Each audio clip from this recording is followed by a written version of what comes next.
Hello and welcome to this week's video. Today we're going to look at one of the most overlooked parts of a painting, the background. A well-painted background doesn't just fill empty space, it supports your subject, strengthens your composition and helps create a painting that feels unified from the very first brushstroke. In this video, I'll show you how I tackled this patterned rug and the techniques I used to keep the focus firmly on the dog. Let's jump straight in. Number 1, why background matters more than you think. I want to start today with talking about the background of a painting. It should not be an afterthought. It is not something you deal with once the subject is finished and you need to fill the rest of the canvas. A background that is considered from the very beginning, that is making active decisions about composition, value and colour alongside the subject, will always produce a more unified and convincing result. In this painting, the background is a patterned rug, and my first decision was whether to paint it or not. My thoughts were the rug grounded the dog and gave interest to the negative space, so I decided to paint it. However, it was deceptively hard and required a bit of thought and a few tricks I thought I would share in this video. Number 2, why I chose to paint the pattern. Let's talk about the compositional decision first, because I think it is important to understand why I chose to paint this pattern before we get into how I painted it.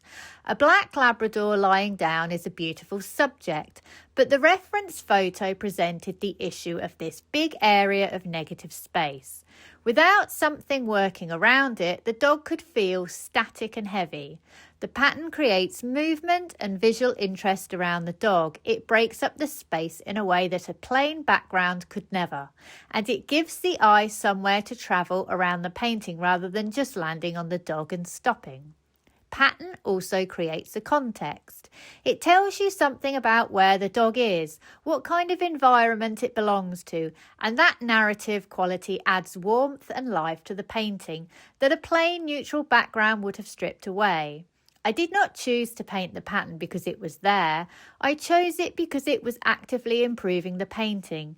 That is always the question to ask yourself about a background.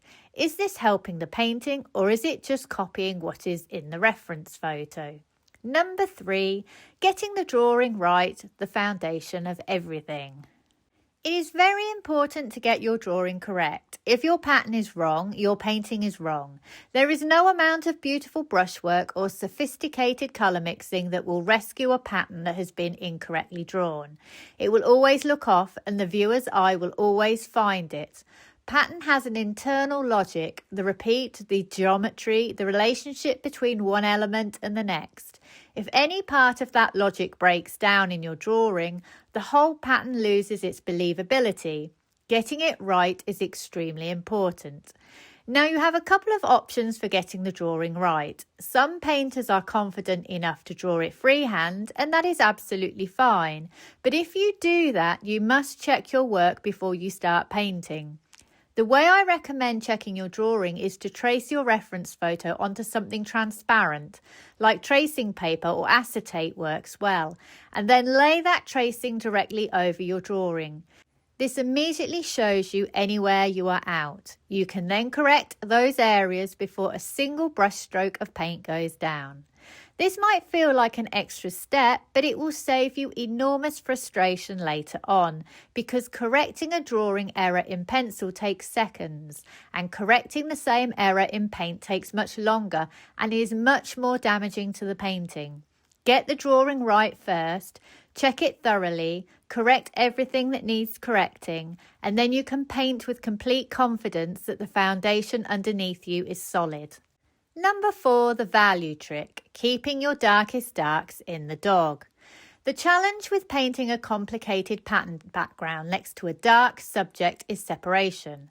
How do you stop the dog and the rug merging together visually, particularly where the darker areas of pattern sit close to the fur of the dog? The answer is a value trick that is simple in principle but very powerful in practice. All of my darkest dark values are kept in the dog and the rug never goes as dark.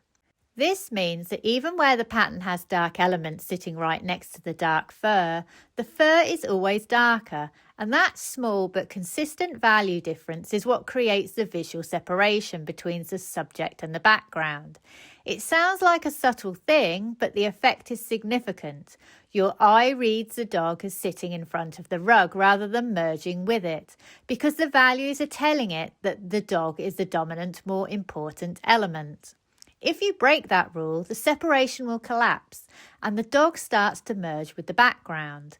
So as you are painting, keep asking yourself, is anything in my background going darker than my subject? If the answer is yes, lighten it. That one discipline will keep your subject reading clearly in front of your background, no matter how complex the pattern is. Number 5, tight detail on the subject, loose on the background. We have our drawing correct and our value hierarchy established. Now let's talk about detail, because this is where the relationship between the dog and the rug really starts to take shape. The principle here is simple but absolutely critical. Your subject should always be more resolved and more detailed than your background, always. In this painting, that meant the dog was painted with more care and consideration than the rug, and within the dog itself, the eye receives the most focused, deliberate attention of all.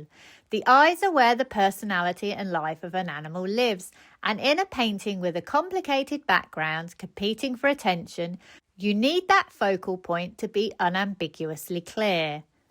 The rug, by contrast, was painted very loosely, and I want to talk about how I achieved that looseness, because it is not just about being less careful, it is a specific technique. The key is having enough paint on the canvas. If your paint is too thin, you cannot manipulate it and you cannot pull edges into each other. You need a generous application of paint that is still workable.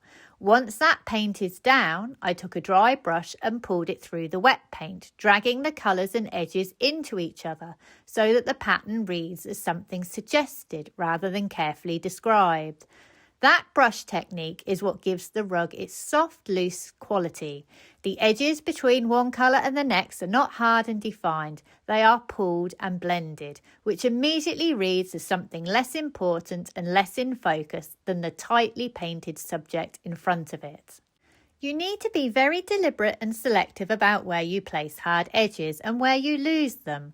I use selective hard edges around the outside of the dog, but selective is the key word. Not everywhere, not all the way around. Just in the places where a hard edge makes sense because there is genuinely strong value contrast, or because that edge is helping to define an important area of the dog. In the areas where the dog's fur and the rug are closer in value or temperature, I pulled the edge, dragging the paint from one into the other so the boundary between them softens and disappears. That combination, selective hard edges where they are needed, lost and pulled edges everywhere else, is what creates a believable, natural relationship between the subject and the background. Get edges right and the whole painting pulls together. Get them wrong and even a beautifully painted subject will never quite sit convincingly in its background. Number 6, why all of these things have to work together. So let's bring everything together, getting the drawing right, managing your value hierarchy, controlling your detail, handling your edges. These are not 4 separate techniques that apply one after the other. They are 4 elements of a single unified approach, and they all have to be working simultaneously and in relationship with each other. And that is actually why painting a complicated background is genuinely challenging. It is not just technically demanding, it requires you to keep multiple considerations in your head at the same time and make sure they are all serving each other. But when they all do work together, and in this painting I think they do, the result is a painting that feels unified, believable and considered. The background is doing its compositional job, the dog is clearly the subject, and the two feel like they genuinely belong together in the same painting. That is always the goal, not a subject and a background, but one painting. I hope you've enjoyed today's video and found it useful. Please like and subscribe so you don't miss future videos. You can find lesson opportunities on my website sarahhallidayart.com and also examples of my work. Thank you for watching and see you next week.